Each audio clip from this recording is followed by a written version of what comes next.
श्री परमहंस देवाय नमः। प्यारे गुरुमुखो जय सच्चिदानंद।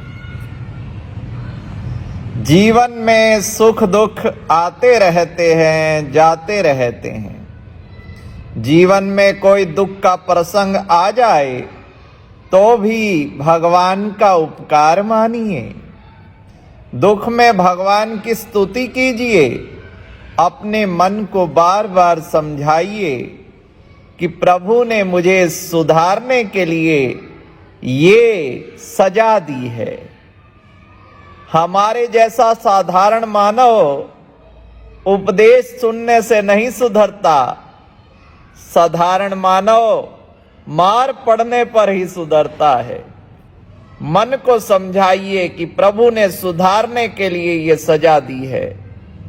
प्रभु ने मेरे पाप के प्रमाण में बहुत कम सजा दी है।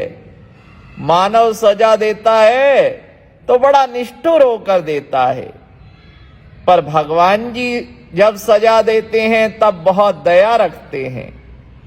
मानव के पाप पहाड़ जितने।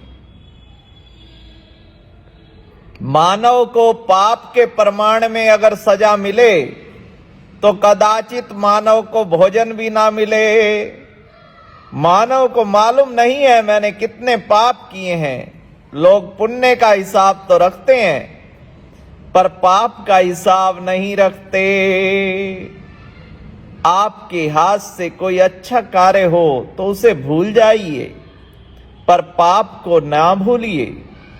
सत्कर्म कान्हा भैया को समर्पित करते रहिए। अनेन कर्मणा परमेश्वर प्रियताम नामम। प्रत्येक सत्कर्म के बाद ऐसा संकल्प करना होता है। किसी को कम दिया तो मानव याद रखता है आज तक जीभ के स्वाद के लिए और भोजन में कितना खर्च किया।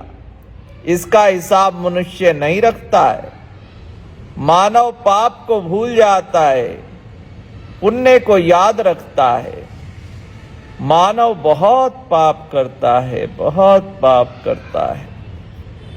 महाभारत में वर्णन है, धर्मराज एक बार थोड़ा सा झूठ बोले और इससे उन्हें नरक के दर्शन करने पड़े। हम तो आज तक कितने झूठ बोले, क्या इसका हिसाब रखा है? पाप याद रखने से अभिमान नहीं बढ़ता। पाप को याद रखिए। पाप को छोटा मोटा साधारण ना मानिए। दुख में भगवान का उपकार मानिए कि मैंने कितने पाप किए, पर प्रभु ने कृपा करके मुझे थोड़ी सी ही सजा दी है।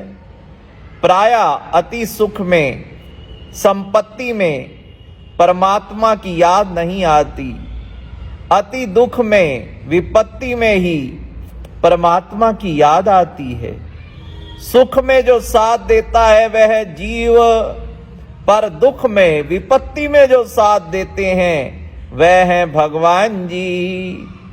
जिस जीव को भगवान सजा देते हैं ना, गुप्त रूप से उसकी देखभाल करते रहते हैं। जीव भले ही दुख में भगवान को भूल जाए, भगवान उसे नहीं भूलते। जिस मानव को प्रभु सजा देते हैं उसी के साथ प्रभु जी रहते भी हैं।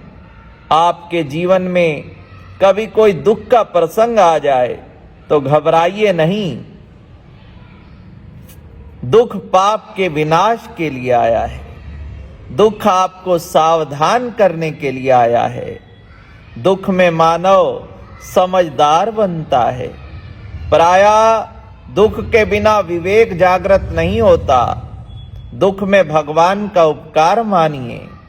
दुख में मन को शांत रखकर प्रभु का स्मरण कीजिए। श्री परमहंस देवाय नमः। दुख में प्रभु को स्मरण करने वाले के मन पर, भगवान की स्तुति करने वाले पर दुख का प्रभाव नहीं होता।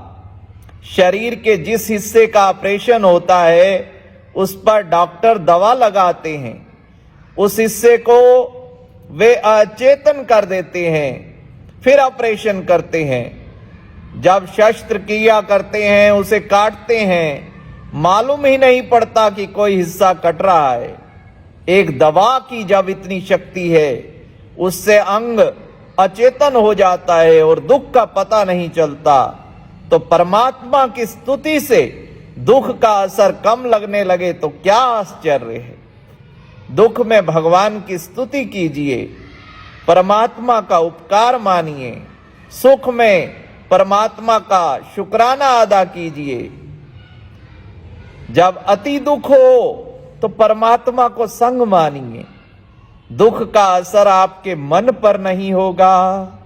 सुख में भक्ति करने वाला दुखी नहीं होता है और दुख में भगवान की स्तुति करने वाले के मन पर दुख का असर नहीं होता है।